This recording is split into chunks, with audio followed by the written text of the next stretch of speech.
بسم اللہ الرحمن الرحیم لا الہ الا اللہ محمد رسول اللہ۔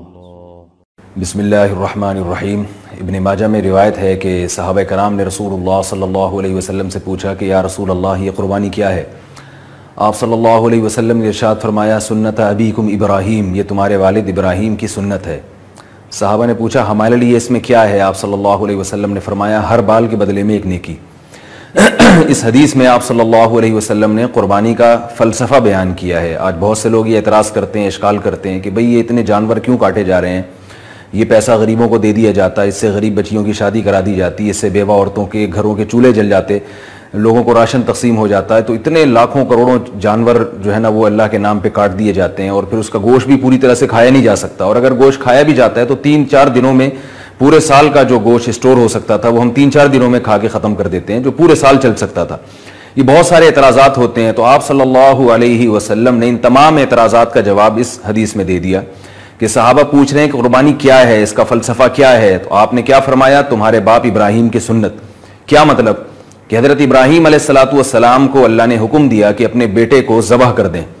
تو ابراہیم علیہ السلام نے اللہ تعالیٰ سے اس حکم کی حکمت نہیں پوچھی کہ اللہ کیوں، میرے اس بیٹے کا کیا قصور ہے، یہ تو نے مجھے خوشخبری دی تھی کہ میں غلام حلیم کی آپ کو خوشخبری دیتا ہوں، قرآن مجید میں آتا ہے کہ ایسا بیٹا دوں گا جو بہت بردبار ہوگا، تو اللہ نے یہ بیٹا اگر مجھ سے کٹوانا ہی تھا، مجھ سے ذبح ہی کروانا تھا، تو نے مجھے یہ ہبہ کیوں دیا، یہ ہبہ کیوں کیا نے مجھے یہ گفٹ کیوں دیا، نے مجھے اس کی پیدائش سے پہلے اس کی بشارتیں کیوں دی؟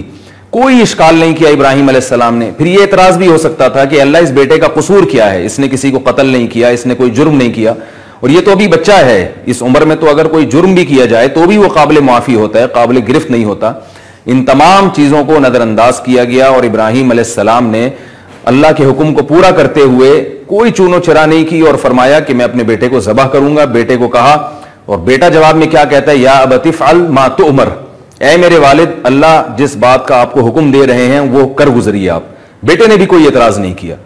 تو ابراہیم علیہ السلام اللہ کے خلیل بنے اسی وجہ سے کہ انہوں نے اللہ کے حکم پہ اعتراضات نہیں کیے، اشکالات نہیں کیے۔ تو ہمیں رسول اللہ صلی اللہ علیہ وسلم نے بتا دیا کہ یہ قربانی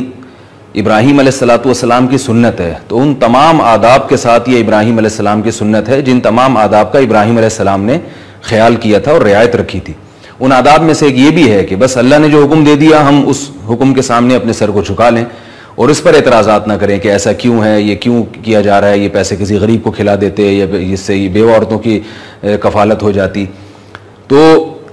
اس سے ہمیں کیا پتہ چلا کہ قربانی میں ہمیں جو سبق سکھایا جا رہا ہے، جو بنیادی چیز سکھائی جا رہی ہے وہ یہ ہے کہ اللہ تعالیٰ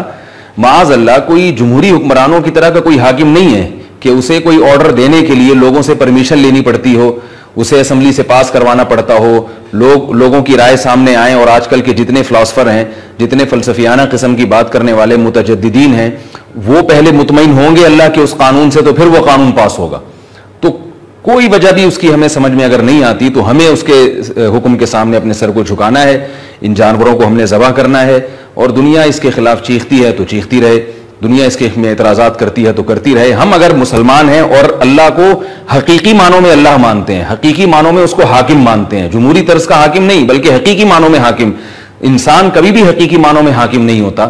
حقیقی معنی میں حاکم صرف اور صرف اللہ کی ذات ہے۔ تو ہمیں قربانی میں یہ سکھایا جا رہا ہے کہ اللہ واحد حقیقت میں ہمارا حاکم ہے، ہمارا رب ہے، ہمارا خدا ہے اور ہمارا پروردگار ہے، ہمیں اس کے حکم کے سامنے سر جھکانا ہے۔ اور دیکھیں ایک حکمت کی بات ہمیں یہ بھی پتہ چلتی ہے کہ ابراہیم علیہ السلام نے اپنے بیٹے کو ذبح کرنے کے لیے لٹایا، مگر نتیجہ کیا نکلا؟ بیٹا ذبح نہیں ہوا، بلکہ اسی بیٹے کی اولاد میں اللہ نے جتنی برکت دی، ابراہیم علیہ السلام کے کسی دوسرے بیٹے کی اولاد میں اللہ نے اتنی برکت نہیں دی۔ اسی میں محمد صلی اللہ علیہ وسلم پیدا ہوئے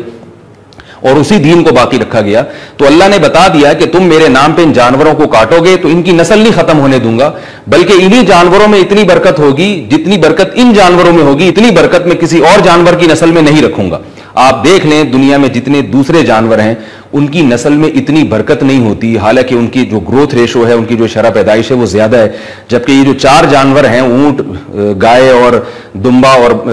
یہ جو بکرا وغیرہ ہیں، یہ جو 4 قسم کے جانور ہیں جسے ہم قربانی میں کاٹتے ہیں،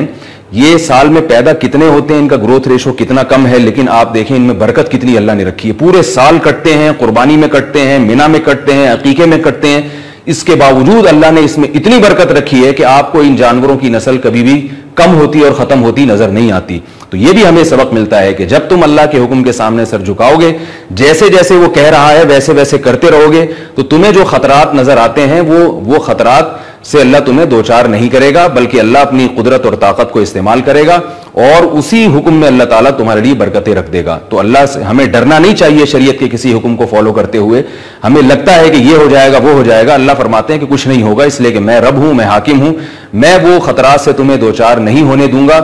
جن خطرات سے تم ڈرتے ہو. اس لیے کہ تم میرے حکم کو فالو کر رہے ہو. تو یہ کیسے ہو سکتا ہے کہ آپ اللہ کے حکم کو مان کے چلیں اور آپ کو فائدے کے بجائے نقصان ہونا شروع ہو جائے؟ اللہ تعالی ہمیں سمجھنے کی، عمل کی توفیق عطا فرمائے.